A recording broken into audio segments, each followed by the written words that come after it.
You cannot begin to imagine in how many ways the world is the opposite of what you have been taught to believe. You see the guy who sells drugs to willing customers so he can feed his family as the scum of the earth, while you see the hypocrite who gives away stolen money in the name of government as a saint. You see the guy who tries to avoid being robbed by the federal thugs as a crook and a tax cheat, but see as virtuous the politician who gives away the same stolen loot to people to whom it does not belong. You see the cop as a good guy when he drags a man away from his friends and family and throws him in prison for 10 years for smoking a leaf. And you see anyone who defends himself from such barbaric fascism as the lowest form of life, a cop killer. In reality, most drug dealers are more virtuous than any government social worker, and prostitutes have far less to be ashamed of than political whores, because they trade only with what is rightfully theirs, and only with those who want to trade with them. The upstanding, church-going, law-abiding, tax-paying citizen who votes Democrat or Republican is far more despicable and a bigger threat to humanity than the most promiscuous, lazy, drug-snorting hippie. Why? Because the hippie is willing to let others be free, and the voter is not. The damage done to society by bad habits and loose morality is nothing compared to the damage done to society by the self-righteous violence committed in the name of the state. You imagine yourselves to be charitable and tolerant when you are nothing of the sort. Even the Nazis had table manners and proper etiquette when they weren't killing people. You think you're good people because you say please and thank you? You think sitting in that big building on Sunday makes you noble and righteous? The difference between you and a common thief is that the thief has the honesty to commit the crime himself, while you whine for government to do your stealing for you. The difference between you and the street thug is that the thug is open about the violence he commits, while you let others forcibly control your neighbors on your behalf. You advocate theft, harassment, assault, and even murder, but accept no responsibility for doing so. You old folks want the government to steal from your kids so you can get your monthly check. You parents want all your neighbors to be robbed to pay for your kids' schooling. You all vote for whichever crook promises to steal money from other people to pay for what you want. You demand that those people who engage in behaviors you don't approve of be dragged off and locked up, but feel no guilt for the countless lives your whims have destroyed. You even call the government thugs your representatives, and yet you never take responsibility for the evil they commit. You proudly support the troops as they kill whomever the liars in D.C. tell them to kill, and you feel good about it. You call yourselves Christians or Jews or claim to follow some other religion, but the truth is what you call your religion is empty window dressing. What you truly worship, the God you really bow to, what you really believe in is the state. Thou shalt not steal, thou shalt not murder, unless you can do it by way of government. Then it's just fine, isn't it? If you call it taxation and war, it stops being a sin, right? After all, it was only your God that said you shouldn't steal and murder, but the state said it was okay. It's pretty obvious which one outranks the other in your minds. Despite all the churches, synagogues, and mosques we see around us, this nation has one God and only one God, and that God is called government. Jesus taught nonviolence and told you to love your neighbor, but the state encourages you to vote for people who will use the violence of government to butt into every aspect of everyone else's life. Which do you believe? To those about to stone a woman who had committed adultery, Jesus said, "Let him who is without sin cast the first stone." But the state says it's perfectly fine to lock someone up if they do something you find distasteful, such as prostitution. Which do you believe? The Christian God says, "Thou shalt not covet," but coveting is the lifeblood of the beast that is the state. You are taught to resent, despise, and hate anyone who has anything you don't have. You clamor for the state to tear other people down, steal their property, and give it to you. And you call that fairness. The Bible calls it coveting and stealing.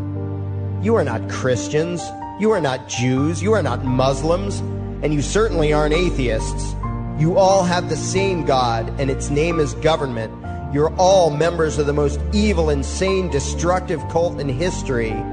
If there ever was a devil, the state is it, and you worship it with all your heart and soul. You pray to it to solve every problem, to satisfy all your needs, to smite your enemies, and to shower its blessings upon you. You worship what Nietzsche called the coldest of all cold monsters, and you hate those of us who don't. To you, the greatest sin is disobeying your God, breaking the law, you call it, as if anyone could possibly have any moral obligation to obey the arbitrary commands and demands of the corrupt, lying, delusional megalomaniacs who infest this despicable town.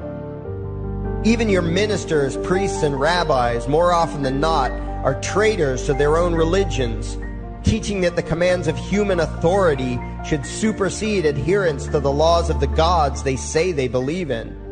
Several years ago, I heard one pompous evangelical jackass in particular pontificating on the radio that anyone who disobeys the civil authority, be it a king or any other government, is engaging in rebellion against God. Those were the exact words he used. What if the government is doing something wrong? Well, this salesman for Satan opined, that is the business of those in government, and you are still obligated to obey. Everywhere you turn, be it the state or the church, the media or the schools, you are taught one thing above all else, the virtue of subjugating yourselves to mortals who claim to have the right to rule you. It is sickening the reverence with which you speak of the liars and thieves whose feet are so firmly planted on your necks. You call the congressmen and the judges honorable, and you swoon at the magnificence of the grandiose halls they inhabit, the temples they built to celebrate the domination of mankind.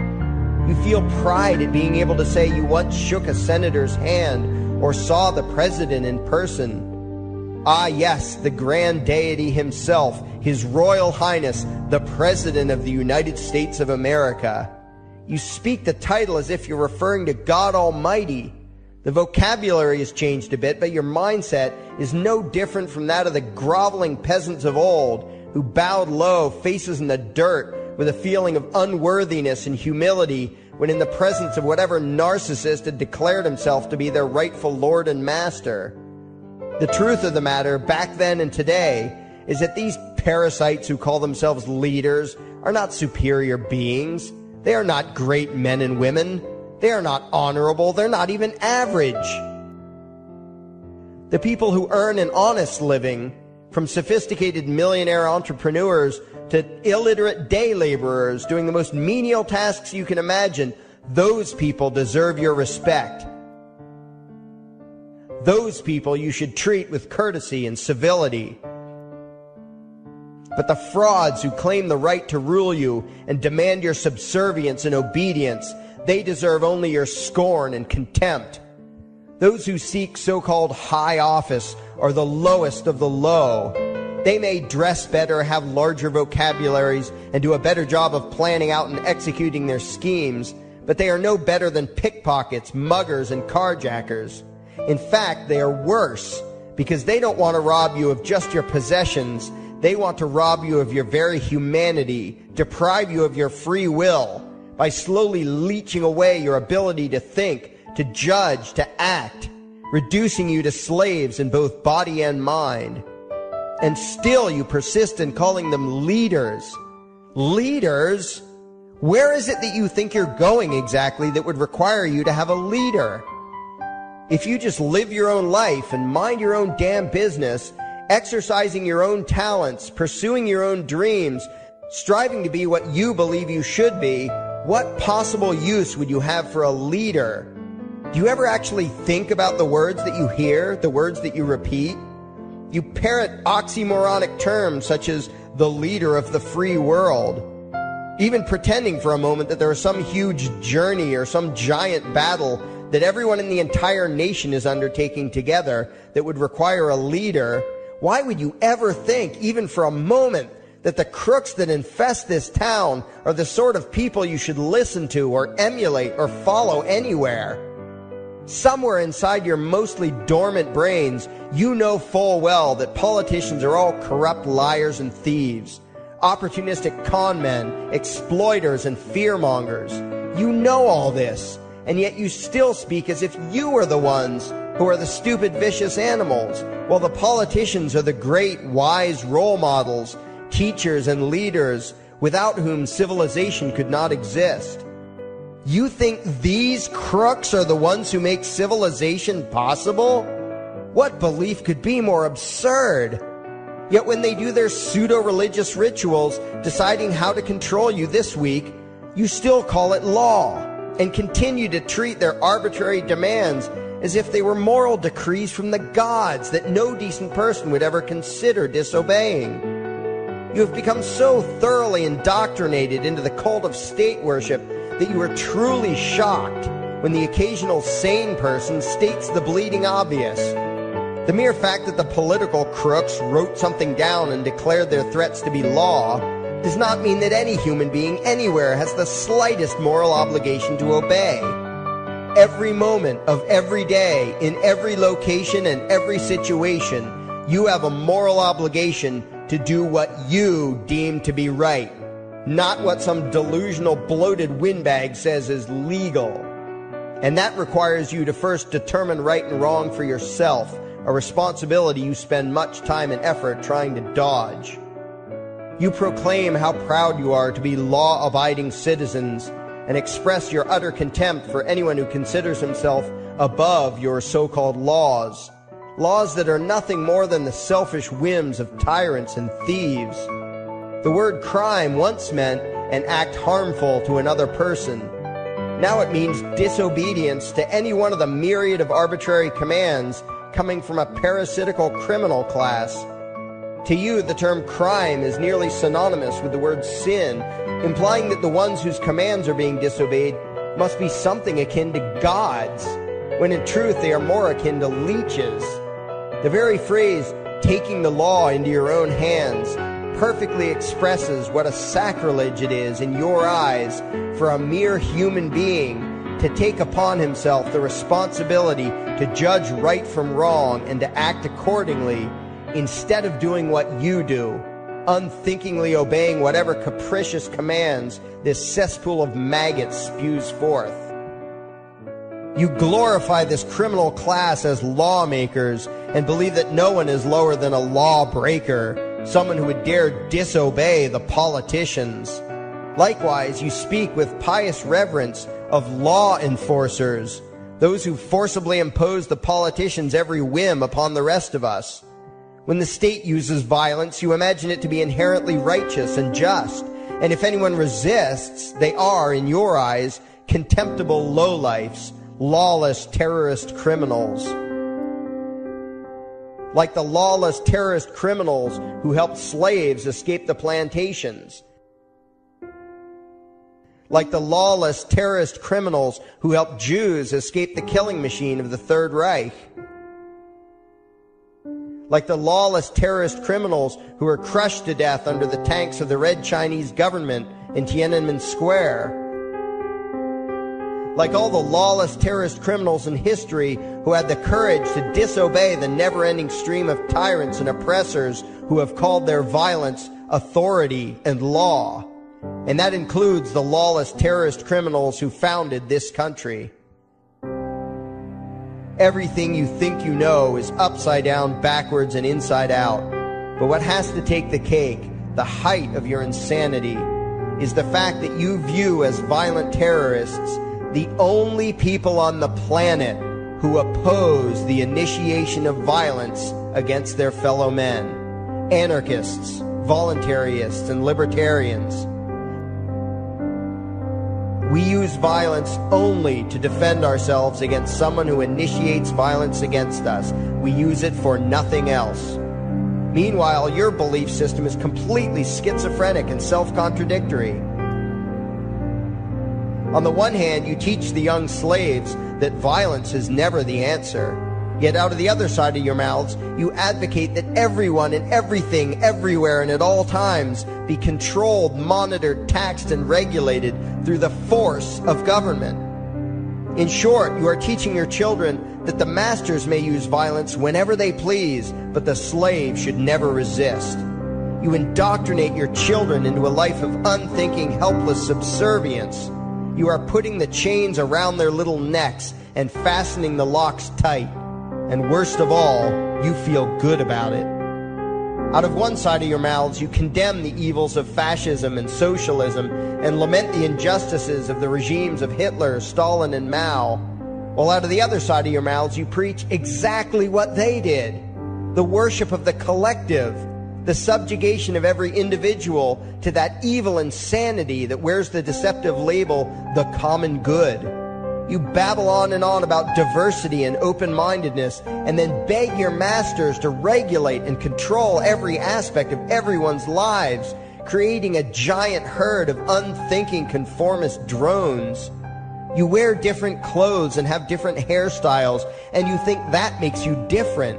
Yet all your minds are enslaved to the same club of masters and controllers. You think what they tell you to think and do what they tell you to do while imagining yourselves to be progressive, thinking, and enlightened. From your position of relative comfort and safety, you now condemn the evils of other lands and other times while turning a blind eye to the injustices happening right in front of you. You tell yourself that had you lived in those other places, in those other times, you would have been among those who stood up against oppression and defended the downtrodden. But that is a lie. You would have been right there with the rest of the flock of well-trained sheep, loudly demanding that the slaves be beaten, that the witches be burned, that the nonconformists and rebels be destroyed. How do I know this? Because that is exactly what you are doing today. Today's injustices and oppressions are fashionable and popular, and those who resist them, you tell yourselves, are just malcontents and freaks, people whose rights don't matter, people who deserve to be crushed under the boot of authority. Isn't that right? You bunch of spineless, unthinking hypocrites, look in the mirror. Take a good look at what you imagine to be righteous and kind. You are the devil's plaything. The crowds of thousands wildly applauding the speeches of Adolf Hitler, that was you. The mob demanding that Jesus Christ be nailed to the cross, that was you. The white invaders who celebrated the wholesale slaughter of those godless redskins, that was you. The throngs filling the Colosseum, applauding as the Christians were fed to the lions, that was you. Throughout history, the perpetual suffering and injustice occurring on an incomprehensible scale, it was all because of people just like you, the well-trained, thoroughly indoctrinated conformists, the people who do as they're told, who proudly bow to their masters, who follow the crowd, believing what everyone else believes and thinking whatever authority tells them to think. That is you. And your ignorance is not because the truth is not available to you. There have been radicals preaching it for thousands of years. No, you are ignorant because you shun the truth with all your heart and soul. You close your eyes and run away when a hint of reality lands in front of you. You condemn as extremists and fringe kooks those who try to show you the chains you wear because you don't want to be free. You don't even want to be human. Responsibility and reality scare the hell out of you, so you cling tightly to your own enslavement and lash out at any who seek to free you from it. When someone opens the door to your cage, you cower back in the corner and yell, "Close it, close it." Well, some of us are finished with trying to save you. We've wasted enough effort trying to convince you that you should be free. All you ever do is spout back what your masters have taught you, that being free only leads to chaos and destruction, while being obedient and subservient leads to peace and prosperity. There are none so blind as those who will not see. And you nation of sheep, would rather die than see the truth.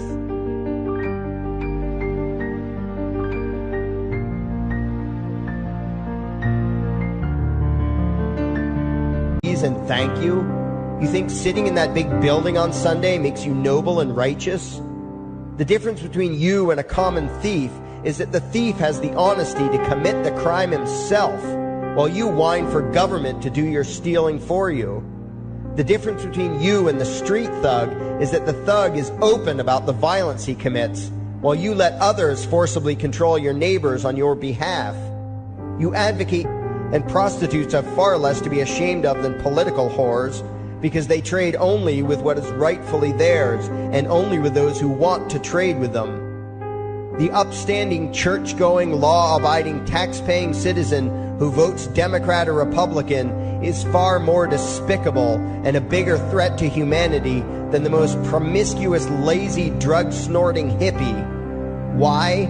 Because the hippie is willing to let others be free, and the voter is not.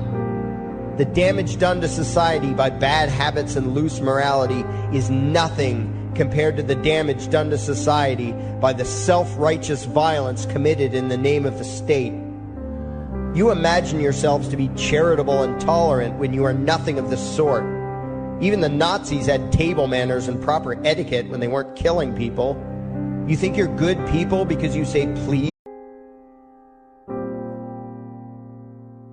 You cannot begin to imagine in how many ways the world is the opposite of what you have been taught to believe. You see the guy who sells drugs to willing customers so he can feed his family as the scum of the earth, while you see the hypocrite who gives away stolen money in the name of government as a saint. You see the guy who tries to avoid being robbed by the federal thugs as a crook and a tax cheat, but see as virtuous the politician who gives away the same stolen loot to people to whom it does not belong.